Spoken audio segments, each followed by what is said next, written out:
Hey, I'm Cousin Ryan. I'm Ryder. I'm Uncle Joel. And we just saw Avengers Infinity War. Infinity War. Infinity War. Infinity War. So before we get to anything that would be spoilerish, I really liked it. Yeah. It's probably my favorite Avenger movie so far. Yeah. Yeah. Up to this point, it was Civil War. Yeah. But see, I liked it, and Uncle Joel usually hates it. I mean, hates things, so Yeah. on this ride home, he may tell me why I hate it too. Yeah.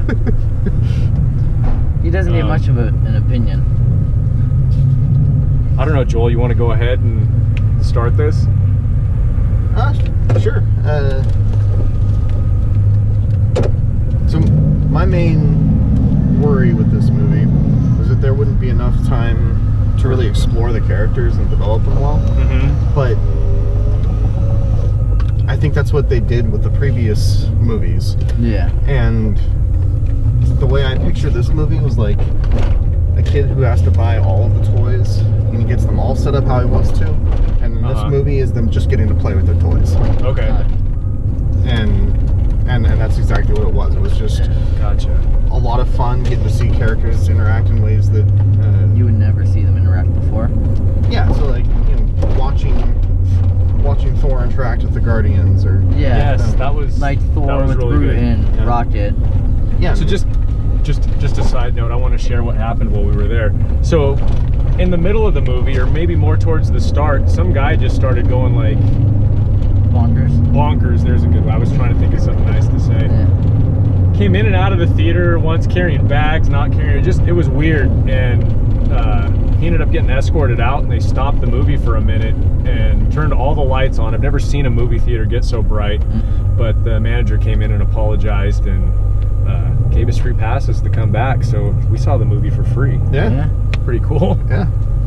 Anyway, side note. All right, back to Yeah, like just getting to watch a bunch of characters interact that are usually relegated to their own films, and now just getting to throw them in different situations, and you know, watching Star-Lord and Thor interact was Trying to hug each other. yeah, super comedic and really compelling dynamic that also felt super genuine. Yeah. It felt like, yeah, that's how those characters really interact. And then just like not having to worry so much about setting up the story, because the story's already established. You just get to see all of the cool stuff happen. Yeah.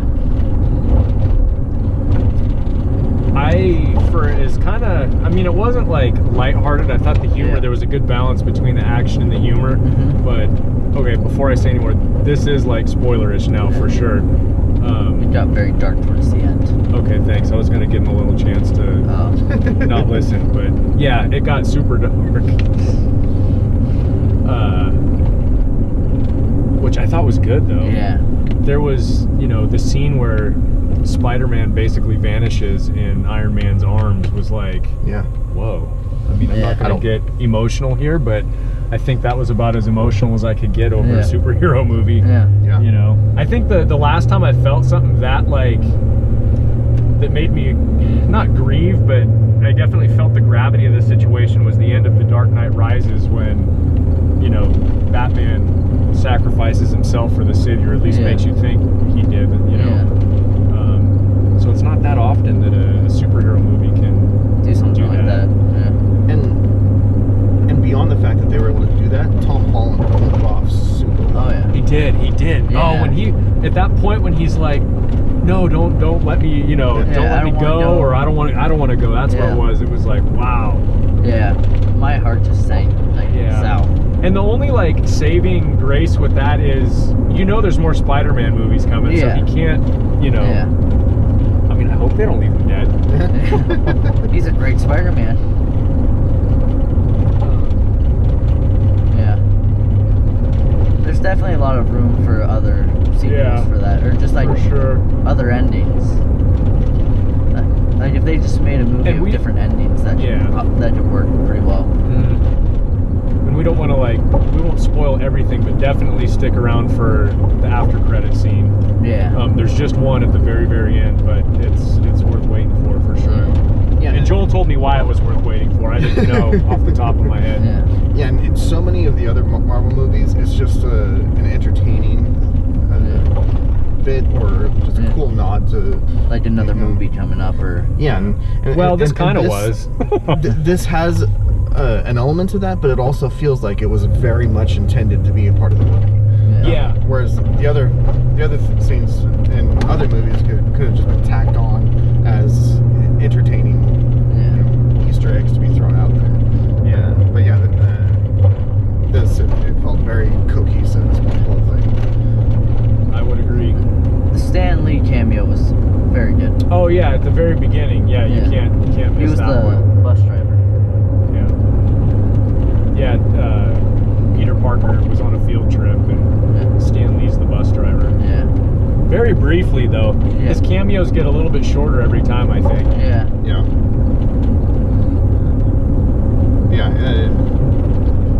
All around, I thought it was really well done, and I think they did a really good job of not really letting you know what's coming next, and especially with the way the movie ended, having no clue what's going to happen in the next movie. Right. Well, and especially this is the only way from Doctor Strange. Yeah. It's kind of an interesting nod. Like, obviously he knows something that nobody else does. Yeah. And the other part I found very interesting was that Joel actually laughed during this movie, and I don't know if I ever hear you laugh at humor in movies, but I'm like, all right, this must really be funny then if Joel's laughing, because I can laugh pretty easy, but Joel not so much. Yeah, I'm a pretty tough nut to crack. That's it. And as far as, so I think the last Marvel movie I actually purchased on DVD was the first Avengers movie. And it's not that I didn't like any of them since then, I just haven't been moved to buy them. I think Captain America Civil War was something I probably should buy, I just haven't yet. But I feel like when this comes out on DVD or Blu-ray or whatever, I am going to pick it up. Yeah. Yeah, this was definitely a really good one. And the other thing that was slightly concerning for me going into the movie is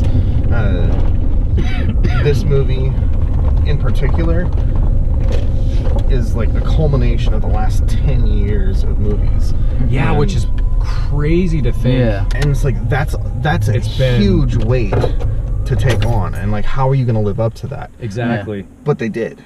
And oh, for sure. And they somehow managed to they somehow managed to take the tones of each of the different movies and mix them all into one movie successfully. Yeah. The Guardians of the Galaxy sections felt like a part of a Guardians of the Galaxy movie. Yeah. Without taking away from the more Avengery aspects. Yeah, the more serious parts.